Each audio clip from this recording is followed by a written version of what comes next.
Hello दोस्तों, क्या हाल चाल। यार मुझे पता है इस वक्त क्या चल रहा होगा। रूम में चारों तरफ नोट्स बिखरे होंगे, चाय का तीसरा चौथा कप चल रहा होगा और मन में बस एक ही डर, भाई पढ़ तो बहुत लिया पर क्या ये एग्जाम में आएगा।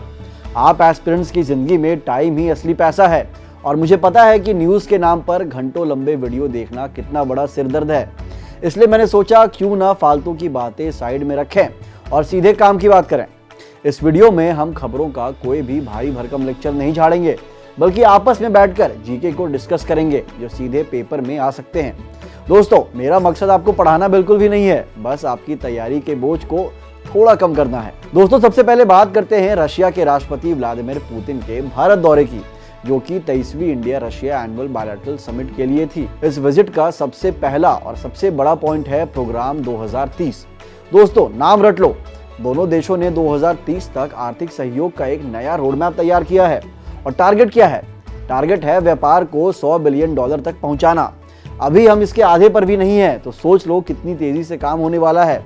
इसके साथ ही टोटल 16 समझौतों पर साइन हुए हैं, चाहे वो डिफेंस हो, ट्रेड हो या हेल्थ केयर, हर जगह भारत और रूस साथ दिखेंगे। और हाँ, जो दोस्त इकोनॉमी की तैयारी कर रहे हैं उनके लिए एक टर्म है EAEU, यानी यूरेशियन इकोनॉमिक यूनियन। इसके साथ भारत का फ्री ट्रेड एग्रीमेंट अब बहुत जल्द फाइनल होने वाला है।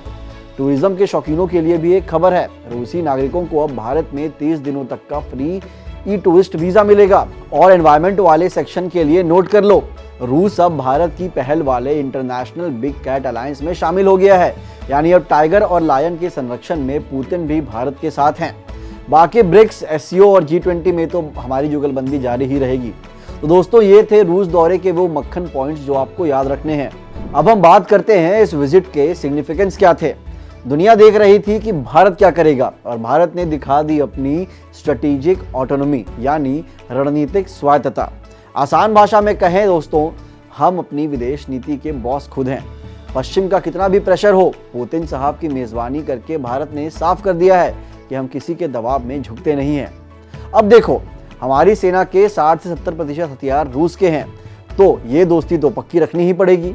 पर अब हम सिर्फ खरीदेंगे नहीं, PM मोदी जी और रूस ने तय किया है कि अब मेक इन इंडिया के तहत हथियार यहीं मिलकर बनाए जाएंगे। हाँ, एक पेज जरूर है, हम रूस से तेल और हथियार इतना ज्यादा खरीद रहे हैं कि हमारा ट्रेड डेफिसिट यानी व्यापार घाटा बहुत ज्यादा बढ़ गया है। अब इस बैलेंस को ठीक करने के लिए हम खेती, दवाइयाँ और निवेश के नए रास्ते खोल रहे हैं। और रही बात पेट्रोल डीजल की, तो रूस हमारा नंबर 1 सप्लायर बना हुआ है और पुतिन ने भरोसा दिया है कि सप्लाई कभी भी नहीं रुकेगी, यानी अपनी एनर्जी सिक्योरिटी एकदम सेट है। भाई पुतिन आए और खाली हाथ चले जाएं, ऐसा तो हो ही नहीं सकता। अब जिस अपडेट की मैं बात करने वाला हूँ वो डिफेंस और स्ट्रेटेजी के शौकीनों के लिए जैकपॉट है। नाम नोट कर लो दोस्तों, रेलॉस। इसका फुल फॉर्म है reciprocal exchange of logistics support agreement. अब आप पूछेंगे भाई ये क्या भला है? तो सिंपल भाषा में समझो दोस्तों, जैसे हम दोस्तों के बीच होता है ना कि तू मेरी बाइक ले जा, मैं तेरी कार ले लूंगा, ये ठीक वैसा ही है। इसका मतलब है कि अब भारतीय सेना के जहाज और विमान रूस के सैन्य बेस का इस्तेमाल कर सकेंगे, वहाँ फ्यूल भरवा सकेंगे, मरम्मत करवा सकेंगे और ट्रेनिंग भी ले सकेंगे। और बदले में रूसी सेना हमारे बेस इस्तेमाल करेगी।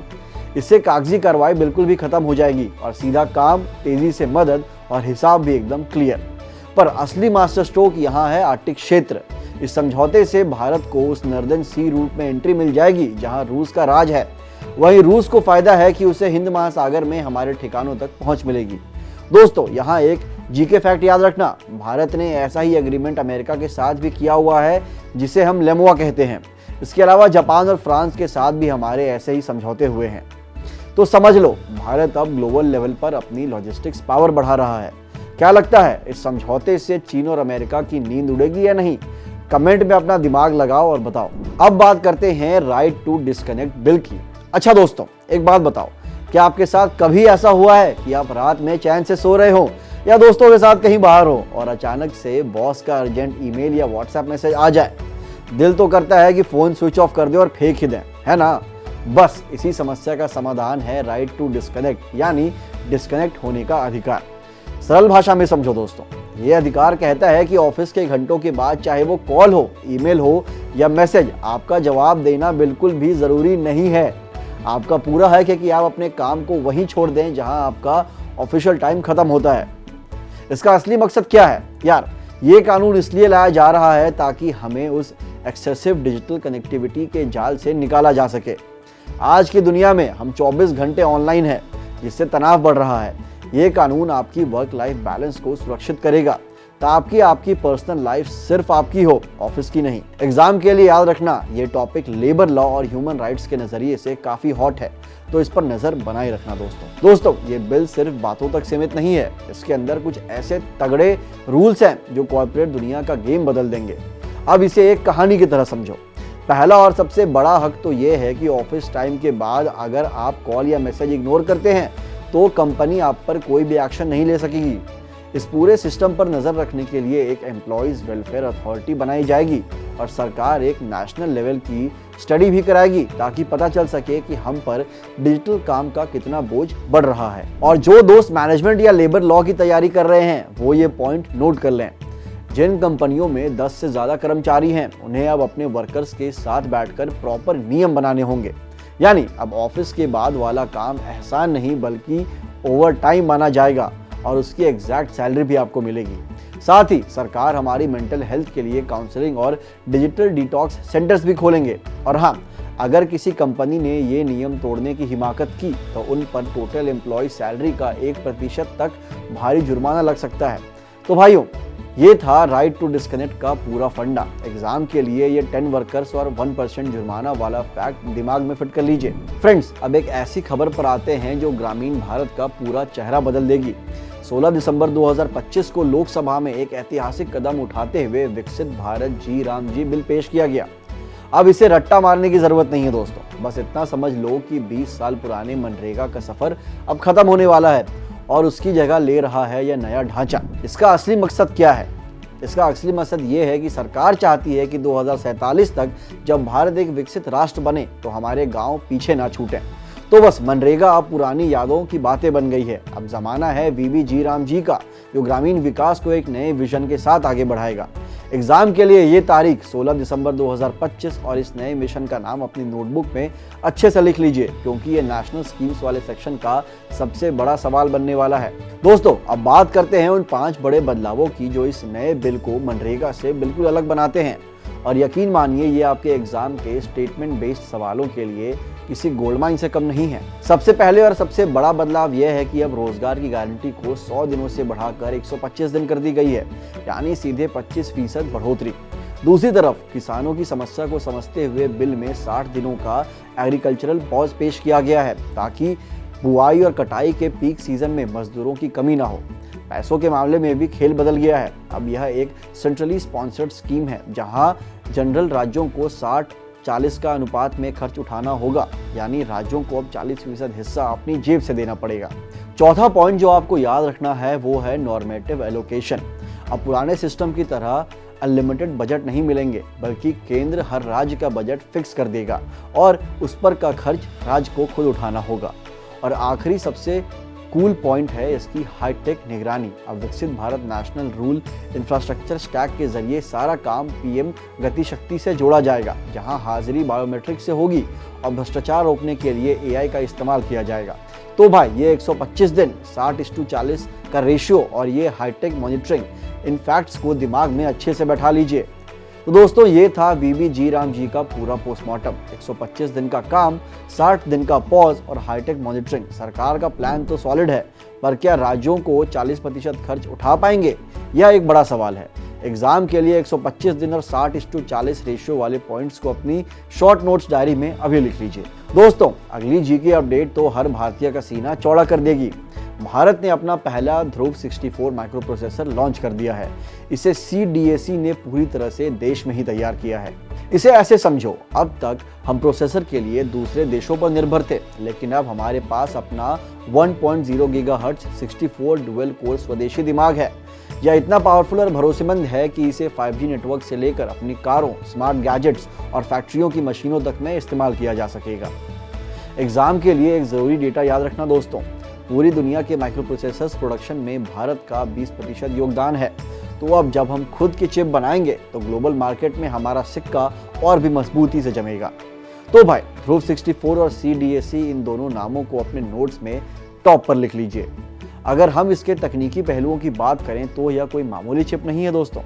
ध्रुव 64 एक 64 बिट डुअल कोर प्रोसेसर है जो 1.0 गीगाहर्ट्ज की स्पीड पर काम करता है, जिसका मतलब है कि यह मल्टीटास्किंग को बहुत ही आसानी से हैंडल कर सकता है। इसकी सबसे बड़ी खूबी इसके सुपर स्केलर एग्जीक्यूशन तकनीक है, जो इसे एक साथ कई निर्देशों यानी इंस्ट्रक्शन पर काम करने की ताकत देती है, जिससे इसकी प्रोसेसिंग स्पीड काफ़ी बढ़ जाती है। इतना ही नहीं, यह आउट ऑफ ऑर्डर प्रोसेसिंग को भी सपोर्ट करता है, यानी जो काम पहले तैयार है प्रोसेसर उसे पहले निपटा देता है। इससे वक्त की बचत होती है और काम की एफिशिएंसी बढ़ती है। डिज़ाइन के मामले में यह काफ़ी एडवांस है। इसे एक कॉम्पैक्ट FCBGA पैकेज में तैयार किया गया है, जिसे कंट्रोल और कम्युनिकेशन के फीचर्स पहले से इनबिल्ट हैं, जिससे इसे अलग अलग सिस्टम में फिट करना बेहद आसान होगा। दोस्तों, अब बात करते हैं एक ऐसी खबर की जो भारत के पावर सेक्टर में धमाका करने वाली है। लोकसभा और राज्यसभा में शांति बिल 2025 पास हो चुका है। इसका फुल फॉर्म नोट कर लो दोस्तों, sustainable harnessing and advancement of nuclear energy for transforming India. दोस्तों, इस बिल का पहला धमाका ये है कि इसे पुराने एटॉमिक एनर्जी एक्ट 1962 और civil liability for nuclear damage act 2010 को पूरी तरह से खत्म कर दिया है। अब भारत में न्यूक्लियर एनर्जी के लिए सिर्फ एक ही कानून होगा और वो है शांति। इससे कागजी कार्रवाई कम होगी और नियम एकदम साफ हो जाएंगे। दूसरी बड़ी बात, आज़ादी के बाद पहली बार NPCIL का एकाधिकार यानी मोनोपोली खत्म हो रहा है। अब प्राइवेट भारतीय कंपनी, जॉइंट वेंचर्स और यहाँ तक कि विदेशी संस्थाएं भी न्यूक्लियर प्लांट्स बना पाएंगी, उन्हें चला पाएंगी और रिटायर कर पाएंगी। लेकिन दोस्तों, टेंशन मत लो, सरकार ने रणनीतिक कंट्रोल अपने पास ही रखा है। न्यूक्लियर फ्यूल, भारी पानी और कचरे का मैनेजमेंट अभी भी सरकार के हाथ में होगा, ताकि नेशनल सिक्योरिटी से कोई भी समझौता ना हो सके। एक और जबरदस्त बदलाव, अब AERB यानी एटॉमिक एनर्जी रेगुलेटरी बोर्ड को कानूनी दर्जा यानी स्टैट्यूटरी स्टेटस मिल गया है। अब यह सीधे संसद को जवाबदेह होगी, जिससे न्यूक्लियर सेफ्टी में और ज्यादा पारदर्शिता आएगी। और जो सबसे ज्यादा चर्चा में है वो है न्यूक्लियर लायबिलिटी। दोस्तों, सरकार ने सप्लायर की जिम्मेदारी हटा दी है। अब अगर कुछ भी होता है तो सिर्फ ऑपरेटर जिम्मेदार होगा। मुआवजे की रकम को भी प्लांट की क्षमता से जोड़ दिया गया है, ताकि कंपनियों के लिए निवेश करना आसान हो जाए। विवादों को जल्द सुलझाने के लिए एक अलग एटॉमिक डिस्प्यूट ट्रिब्यूनल भी बनेगा। दोस्तों, ये सब इसलिए किया जा रहा है ताकि भारत में SMR यानी स्मॉल मॉड्यूलर रिएक्टर्स जैसी नई टेक्नोलॉजी आ सके और हमें 24/7 क्लीन एनर्जी मिले। तो दोस्तों, ये स्टैट्यूटरी स्टेटस और प्राइवेट पार्टिसिपेशन वाले पॉइंट्स अपने दिमाग में लॉक कर लीजिए। दोस्तों, डिफेंस सेक्टर में एक और बड़ी और जोश वाली खबर है। भारतीय सेना को अपने AH-64E अपाचे अटैक हेलीकॉप्टर की आखिरी खेप मिल गई है। इसे सरल शब्दों में समझो, 2020 में एक डील हुई थी जिसके तहत सेना को कुल 6 अपाचे मिलने थे। अब अंतिम 3 हेलीकॉप्टर के आने के साथ ही यह फ्लीट पूरी हो गई है। ये दुनिया के सबसे खतरनाक अटैक हेलीकॉप्टर माने जाते हैं और इन्हें राजस्थान के जोधपुर में स्थित 451 आर्मी एविएशन स्क्वाड्रन में शामिल किया जाएगा। एग्जाम के लिए ये जोधपुर वाली लोकेशन और 451 स्क्वाड्रन का नंबर याद रखना दोस्तों, क्योंकि अक्सर डिफेंस डील्स में यूनिट्स के नाम पूछे जाते हैं। अब रेगिस्तान की सरहदों पर हमारी सेना की मारक क्षमता और भी घातक हो गई है। दोस्तों, अगर आप अपाचे की ताकत के बारे में सुनोगे तो आप दंग रह जाओगे। यह कोई साधारण हेलीकॉप्टर नहीं है, बल्कि आसमान में उड़ता हुआ एक किलर टैंक है। इसकी बनावट को देखें तो इसमें 2 इंजन हैं और पायलट पीछे जबकि गनर आगे बैठता है। इसकी बॉडी इतनी मजबूत आर्मर से बनी है कि गोलियों और बमों के छर्रों का इस पर कोई भी असर नहीं होता। तकनीकी तौर पर यह एक मास्टरपीस है। इसके 2 टर्बो शाफ्ट इंजन इसे इतनी पावर देते हैं कि अगर एक इंजन खराब भी हो गया तो भी यह मिशन अधूरा नहीं छोड़ता। चाहे पहाड़ों की ऊंचाई हो या तूफानी मौसम, इसका रोटर सिस्टम इसे जबरदस्त स्थिरता देता है। हथियारों की बात करें तो इसमें पास यमराज जैसी ताकत है। इसके नीचे लगी 30 mm की चेन गन 1 मिनट में 625 गोलियां बरसा सकती हैं। टैंकों को उड़ाने के लिए इसमें 16 हेलफायर मिसाइलें और दुश्मनों के विमानों को गिराने के लिए स्टिंगर मिसाइलें लगी हैं। और इसका दिमाग वो तो और भी तेज है। इसके सिर पर एक गुंदक जैसा लॉन्गबो रडार लगा है जो एक साथ 128 दुश्मनों को ट्रैक कर सकता है, यानी यह छुप कर वार कर सकता है और दुश्मनों को पता भी नहीं चलेगा। इसमें नाइट विजन सेंसर्स और बुलेट प्रूफ कॉकपिट इसे रात में अंधेरे में उतना ही खतरनाक बनाते हैं जितना कि दिन में। दोस्तों, एक बहुत बड़ी खबर है जिसे आपको समझना चाहिए, क्योंकि यह सीधे हमारी जेब और सिक्योरिटी से जुड़ी है। सरकार ने अपनी लोकसभा में एक नया बिल पेश किया है सबका बीमा सबकी रक्षा बिल 2025। सीधी बात यह है कि अब विदेशी कंपनियों के लिए भारत के दरवाजे पूरी तरह खुल गए हैं। पहले क्या होता था कि बाहर की कोई भी बड़ी कंपनी बिना किसी इंडियन पार्टनर्स के यहाँ काम नहीं कर पाती थी और उनके निवेश की एक लिमिट 74% तय थी। लेकिन अब सरकार ने इस दीवार को गिराकर और 100% FDI को मंजूरी दे दी है। इसका मतलब है कि अब ग्लोबल इंश्योरेंस जॉइंट्स अकेले अपने दम पर इंडिया में बिजनेस कर सकेंगे। अब आप सोच रहे होंगे कि इससे हमें क्या? तो दोस्तों, असली मजा यही है। जब दुनिया की बड़ी कंपनियां मैदान में उतरेंगी तो तगड़ा कंपटीशन बढ़ेगा, जिससे पॉलिसी के रेट्स कम होंगे और हमें सस्ती प्रीमियम वाली स्कीमें मिलेंगी। साथ ही ये कंपनियां अपने साथ एडवांस टेक्नोलॉजी लेकर आएंगी, जिसे क्लेम लेने में दफ्तरों के चक्कर काटने का सिरदर्द खत्म हो जाएगा और सब कुछ मोबाइल पर एक क्लिक में होगा। सरकार का असली मकसद साल 2047 तक देश के हर इंसान को बीमा सुरक्षा देना है, जिसे वह इंश्योरेंस फॉर ऑल कह रहे हैं। यह बिल्कुल वैसा ही है जैसे कुछ साल पहले मोबाइल डेटा के साथ हुआ था। पहले महंगा था, पर कंपटीशन आया और आज हर किसी के पास मोबाइल डेटा है।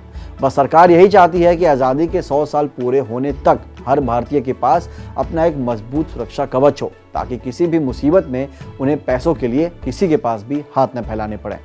सरकार ने 1938 के पुराने बीमा कानून से लेकर LIC और IRDA एक्ट तक में बड़े बदलाव कर दिए हैं, ताकि रेगुलेशन और मजबूत हो सके। इसमें एक बहुत बड़ा गेम चेंजर है री इंश्योरेंस के नियमों में ढील देना। अब विदेशी री इंश्योरेंस कंपनियों के लिए नेट ओन्ड फंड यानी NOF की जरूरत को 5,000 करोड़ से घटाकर सिर्फ 1,000 करोड़ रुपए कर दिया गया है। इसका सीधा मतलब यह है कि भारत अब बीमा का एक ग्लोबल हब बनने की राह पे है, जहां छोटी कंपनियों के लिए भी मार्केट में उतरना आसान होगा। लेकिन रुकिए, ये बदलाव सिर्फ कंपनियों के लिए नहीं है, बल्कि आपके हक के लिए भी है। सरकार अब एक special policy holders education and protection fund बनाने जा रही है, जो आपको जागरूक करेगा और आपके हितों की रक्षा करेगा। साथ ही आपकी प्राइवेसी का ख्याल रखने के लिए डेटा प्रोटेक्शन यानी DPDP एक्ट को भी इसमें सख्ती से जोड़ा गया है। वहीं दूसरी ओर रेगुलेटर्स यानी IRDAI को अब सुपर पावर दे दी गई है। अब IRDAI के चेयरमैन के पास अवैध कमीशन को रोकने के लिए रिकॉर्ड्स की हेराफेरी होने पर सीधे छापेमारी, तलाशी और जब्ती के आदेश देने की ताकत मिल गई है। यहाँ तक कि LIC को भी अब और ज़्यादा आज़ादी मिली है। अब वे बिना सरकारी अनुमति के अपनी मर्जी से नए जोनल ऑफिस खोल सकेंगे। आसान भाषा में कहें तो अब बिजनेस करना आसान होगा, पारदर्शिता बढ़ेगी और ग्राहकों की सुरक्षा सबसे ऊपर होगी।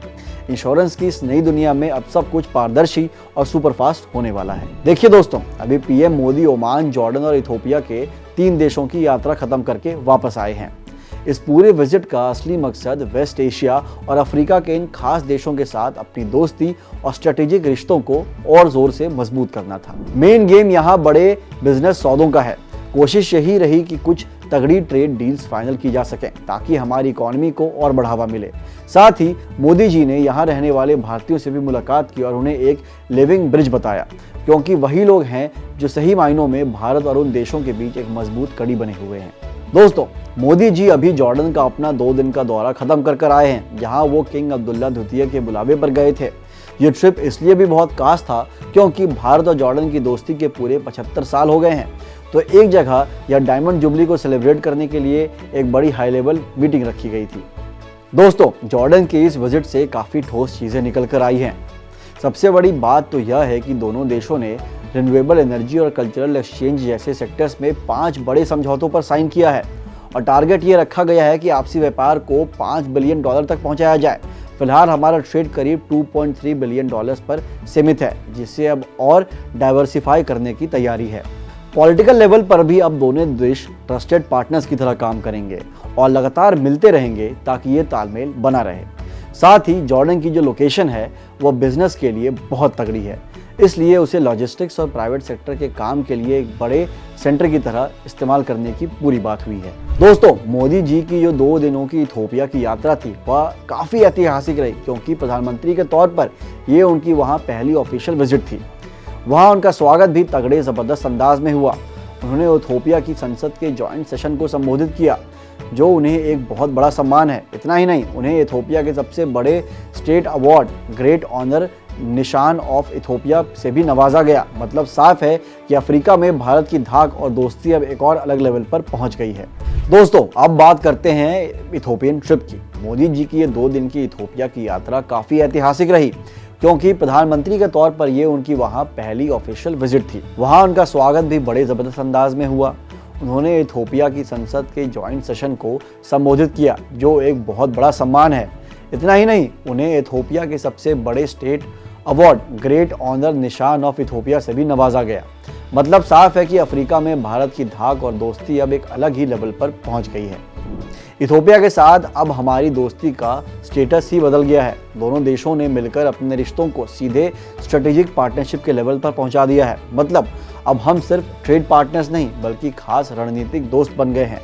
इस ट्रिप के दौरान 3 बड़े समझौतों पर मुहर लगी है। पहला, दोनों देशों ने मिलकर यूएन पीस कीपिंग ट्रेनिंग में एक दूसरे के साथ खड़े रहेंगे। दूसरा, कस्टम के मामलों में गड़बड़ी रोकने के लिए प्रशासनिक मदद की जाएगी। और तीसरा सबसे कूल काम यह है कि भारत इथोपिया के विदेश मंत्रालय में एक हाईटेक डेटा सेंटर सेटअप करने में मदद करेगा। इतना ही नहीं, बात सिर्फ कागजों तक नहीं रुकी है। भारत ने इथोपिया की राजधानी अदीस अबाबा में महात्मा गांधी अस्पताल को अपग्रेड करने का वादा किया है और वहां के स्टूडेंट्स के लिए स्कॉलरशिप भी दोगुनी कर दी गई है। इसके अलावा हेल्थ, डिजिटल इंडिया और क्लीन एनर्जी जैसे सेक्टर्स में भी कंधों से कंधा मिलाकर काम करने की बात हुई है। दोस्तों, ओमान वाली ये ट्रिप तो बेहद ज़बरदस्त रही। असल में इंडिया और ओमान की दोस्ती के 70 साल पूरे हो गए हैं, तो इस ऐतिहासिक मौके को यादगार बनाने और हमारी स्ट्रेटेजिक पार्टनरशिप को अगले लेवल पर ले जाने के लिए पीएम मोदी वहां गए थे। उन्हें वहां सुल्तान हैथम बिन तारिक ने खुद बड़े सम्मान के साथ इनवाइट किया था। प्रधानमंत्री के तौर पर मोदी जी का ओमान का यह दूसरा दौरा था, जो एक तरह से सुल्तान की पिछली भारत यात्रा जो 2023 दिसंबर में हुई थी का एक शानदार रिटर्न गिफ्ट साबित हुआ। इस बार एजेंडा एकदम सेट था। ट्रेड, इन्वेस्टमेंट, एनर्जी और डिफेंस जैसे हर बड़े मुद्दों पर बारीकी से बात हुई। लेकिन इस पूरी ट्रिप की सबसे बड़ी और धमाकेदार खबर निकल कर आई है, वो है CEPA यानी कॉम्प्रिहेंसिव इकोनॉमिक पार्टनरशिप एग्रीमेंट का साइन होना। अब इस समझौते के बाद दोनों देशों के बीच बिजनेस करना इतना स्मूथ हो जाएगा कि हमारी इकोनॉमी को एक तगड़ा बूस्ट मिलेगा। तो दोस्तों, कुल मिलाकर बात यह है कि दुनिया का नक्शा और मार्केट दोनों बड़ी तेजी से बदल रहे हैं। एक तरफ जहां फाइनेंस की दुनिया में नए नियमों से बड़े बदलाव की सुगबुगाहट है, वहीं दूसरी तरफ इंटरनेशनल लेवल पर नई पार्टनरशिप और ट्रेड डील्स के जरिए समीकरण बदलते जा रहे हैं। इन सारी हलचलों का सीधा असर आने वाले समय में ग्लोबल इकोनॉमी और हम सबकी लाइफस्टाइल पर जरूर पड़ना है। यह पिछले 2 हफ्ते गवाह हैं कि कैसे कूटनीति और व्यापार अब एक नए मोड़ पर खड़े हैं। उम्मीद है कि आपको ये सारी अपडेट्स एकदम आसानी से समझ आ गई होंगी, ताकि अब आप किसी भी बहस या चर्चा में अपना सॉलिड पॉइंट रख सकें।